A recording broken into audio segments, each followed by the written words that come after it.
Yes. Meron naman po tayong bagong package. Ito po siya. At ito po ay galing sa Trendytech sa Lazada po. Kaya Trendytech, thank you rito. At napaka-secure at napakaganda ng packaging mo. Balot na balot. Thank you sa Trendytech. Yan po, pagka po gusto nyo ng 4K Blu-ray na bago, tingnan nyo po yan sa Lazada, sa Trendytech.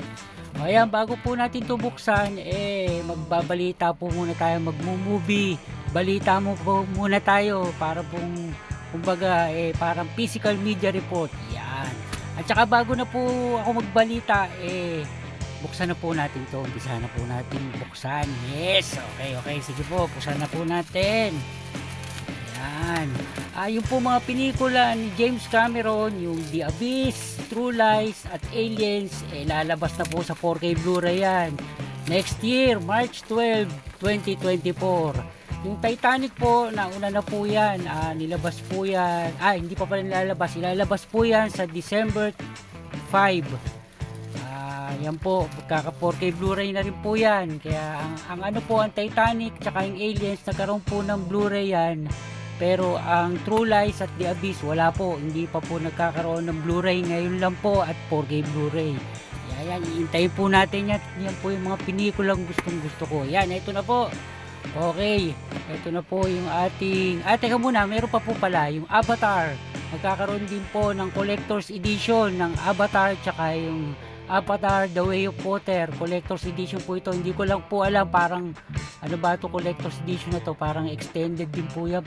Extended din po kaya. Yung parang tatlong ano niya, yung parang edition niya ilalabas yung extended, yung parang ganun. Sana ilabas parang ganun nga siya yung mangyayari. Tsaka magkakaroon na rin po ng steelbook.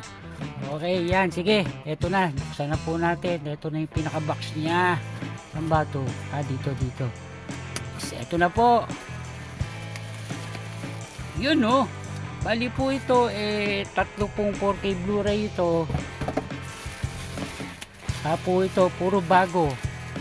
Brand new po ito. Kaya ito, bubuksan po natin isa-isa. Nakaano siya, nakabalot siya isa-isa. Sige, tingnan po natin. Kaya lang po ito, yung dalawa po rito, naka-slipcase pa. Kaya lang, ingat-ingat po tayo sa pagbubukas.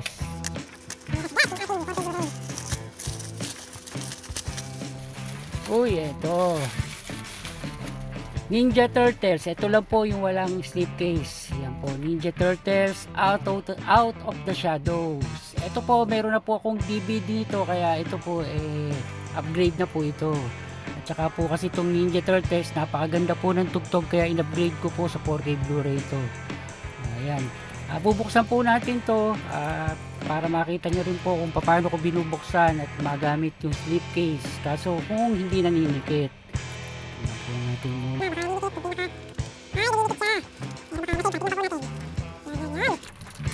Yun! Ayan o, dinidikit siya. Pero pwede pa, may konti lang siyang, sisira lang siyang konti. Yun, pwede pa to. Yes, ayan po, yung pinakaharapan niya. Yung spine at likod. Yung disc niya, simple lang po. Meron po siyang, tawag dito, yung insert, tsaka ito po yung pinaka Blu-ray niya. Kaya lang, ano to British Blu-ray to, pero payat yung ano niya, payat yung pinaka case niya. Pero okay lang po yan, para siyang ano, Region A. Ayan, ang ating Ninja Turtles. Tapos, isa naman po. Ito. Natin to umpisahan. Dito na.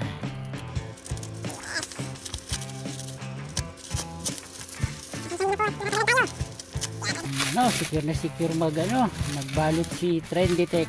Eto na ating Rogue One. Ito po, pinapanood ko po ito sa sine at nagustuhan ko po ito. Wala pa rin po tayo nung solo. Yan po, itay po natin magkaroon tayo niyan. Yan po, ano rin po ito, British Blu-ray po ito. Ito po, medyo makapal siya. Yan po yung harapan niya. Likod, yung spine, at ito po, katulad po dito, nakaano siya, natawag dito slipcase siya, at maganda yung slipcase niya. Sana wag naninikit para magamit natin yung slipcase dito. Sige, sana po natin.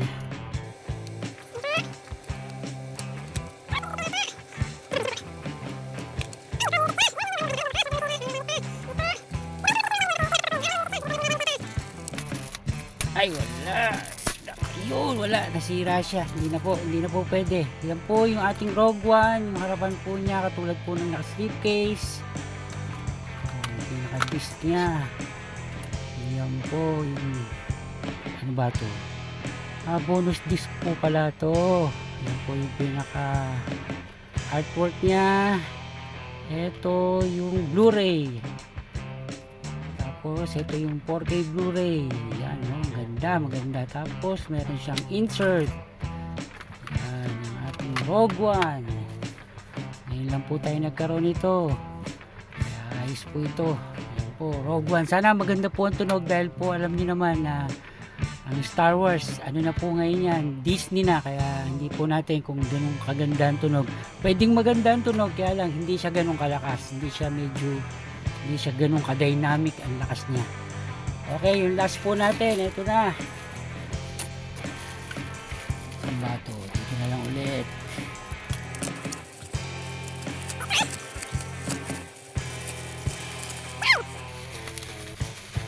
Yan na, John Wick Chapter 4. Meron na po tayong 1, 2, 3. Kaya ito, nakompleto na po natin ang John Wick kay Keanu Reeves. Yan po yung pinakaharap, spine, at likod. At tapos po ito ay Region A na.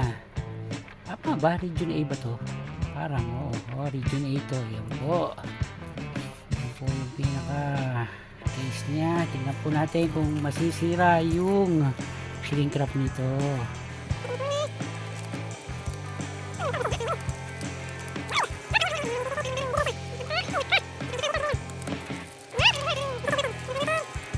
Hindi, naninikit siya, sirain na po.